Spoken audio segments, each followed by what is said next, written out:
fresh from Yale Drama School, our first guest wowed famed director Steve McQueen and landed a role of a lifetime. She plays Patsy in the critically acclaimed 12 Years a Slave, and her performance has won her rave reviews and several award nominations. Welcome to Arise 360, Lupita Nyong'o. Thank you. Welcome. We're so happy to have you here, and congratulations. Thank you very much. This must feel like a magic carpet ride for you. What's your life like these days? I mean, you know, there's definitely a lot more going on than I'm used to, but I'm enjoying it. I'm really enjoying it, and I'm just so happy for the film that we made a film that is not of the easiest subject matter, and that people are embracing it and interacting with it and you know, spreading it, and that's great. You graduate from Yale, land in one of the biggest and most important films of the year, if not in the past several decades, and you land a Golden Globe nomination and become a red carpet darling. Do you pinch yourself in the morning? Have you processed what has happened to you? I'm still trying to look for a word in the English language that you know, captures how I feel. And my dad made up a word. What is it? It's autheclified. And that is like a word that describes a sense of wonder that surpasses human understanding. And that's how I feel right now. I like that. Autheclified. Good explanation. I like that word. So let's talk a little bit about the film. 12 Years a Slave is about a freed black man who is kidnapped into slavery. And already it's received universal critical acclaim and it has been nominated for 7 Golden Globes. This is huge. So tell us, where were you when you heard the news about the nomination and how did you react? I was in Paris. I was in Paris for the Paris premiere of 12 Years a Slave.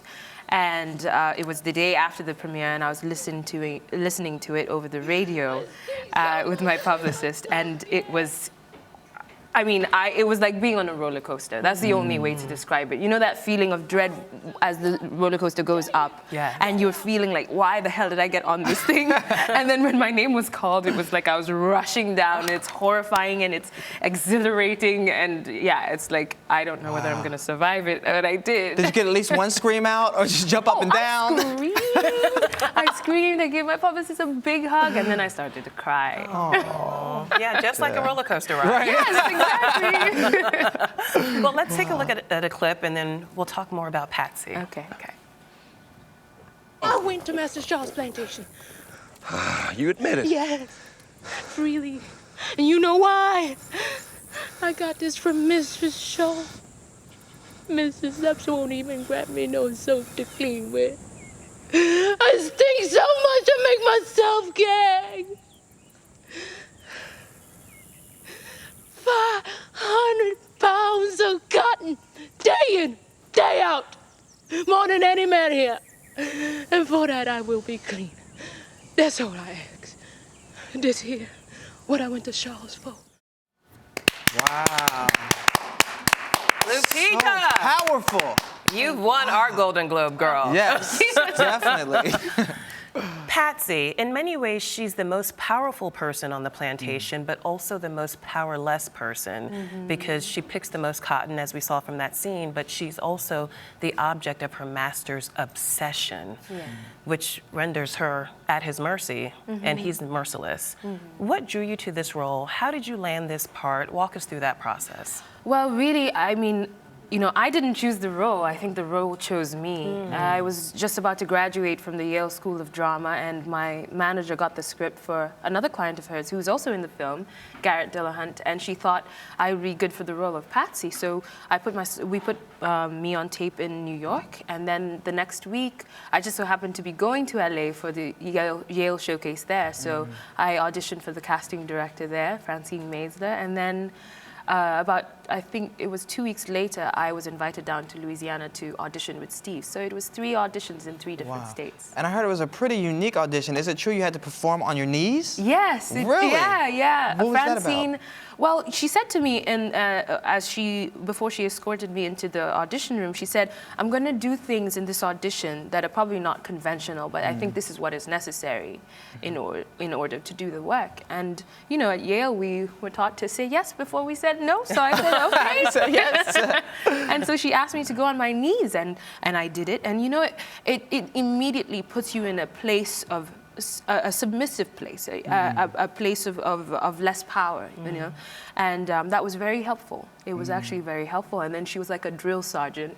She would have me do the scene, and you know, it would start from one place of despair and end at a totally different one. And then she'd demand that I begin the scene from that point of despair and go on and on. So I just kept going deeper and deeper into the rabbit hole. But that's what's necessary, especially coming out of LA traffic and you're in this overpowering, powered AC environment with fluorescent lights. Those things were extremely useful and prepared me to meet Steve.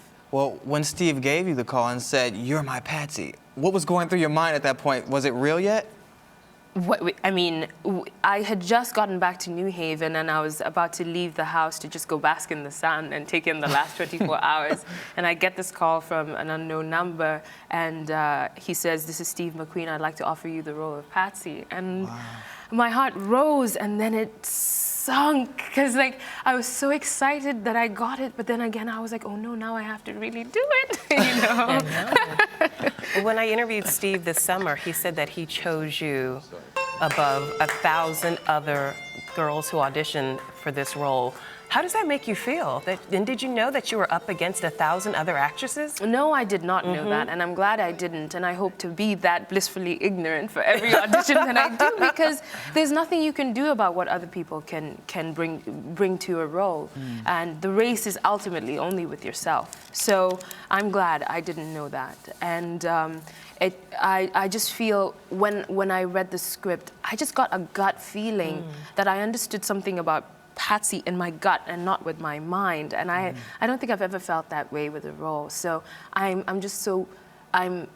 feel very blessed to have had the opportunity to do something that my gut responded to. Wow, it seems like it was meant to be. The film was shot in Louisiana. What was the energy like on set? I remember Steve saying it was like dancing with ghosts. Yeah. Talk to me about what it felt like to be there for you, because you actually shot on a plantation. Yeah, and you know, it was the only place we could have done this, because in Louisiana, history is present and it's pregnant in the air.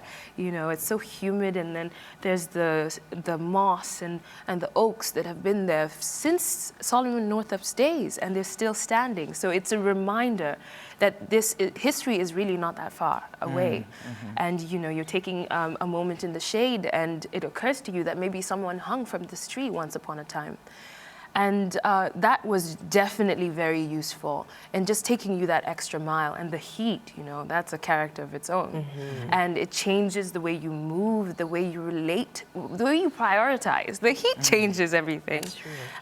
And so, but then the energy and the personality of the set was always, you know, very joyous, because we all knew. Even filming something as horrific as slavery. I think, especially because we were filming something like that. Khalil Gibran says that the deeper the sorrow carves itself into your being, the more joy you can contain. And that was my experience of working on 12 Years a Slave, that I was just filled with an immense joy because we were doing something important, and we were a group of artists that had come together to make this one vision come to life. And it was just such a riveting set. I mean, you know, when I look back at that time, yes, I feel, I remember the grief, but I also remember the joy. Wow, well, did Steve help evoke some of that joy on set? What was it like to work with him? Because I've heard he's very demanding. He is, you know, he's very demanding, and from just the type of work that he does, you watch his films and you know that he's a man in search of the truth.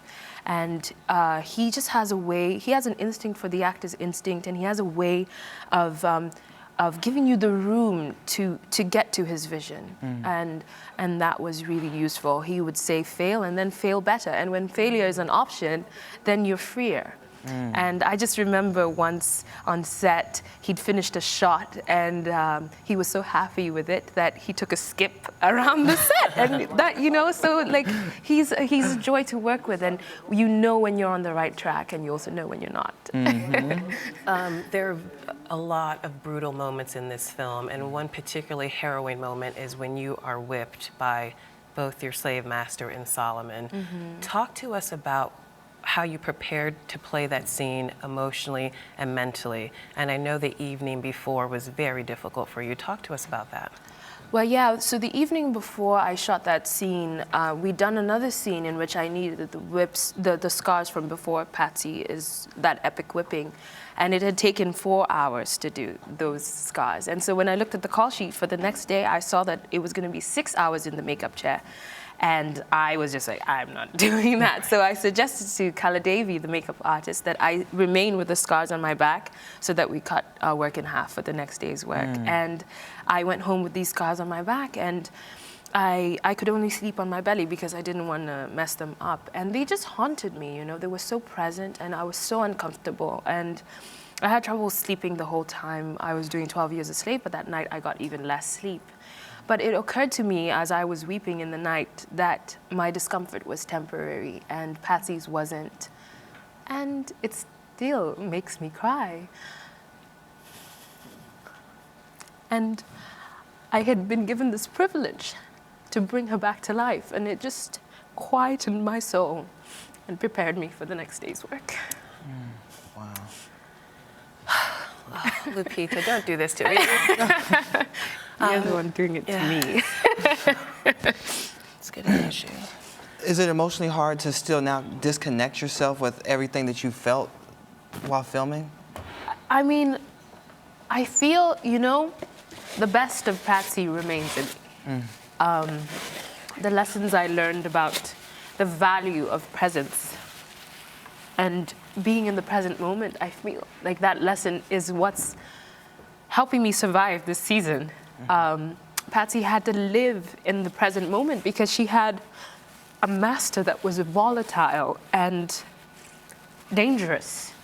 So she had to be prepared for anything at any time. And that lesson, living in the moment, was just reinforced for me. And so that remains. I'm happy to say that I don't live in a state of grief, even though it seems like I do right now. Not at all. But yeah, I feel like the best of Patsy will remain with me forever.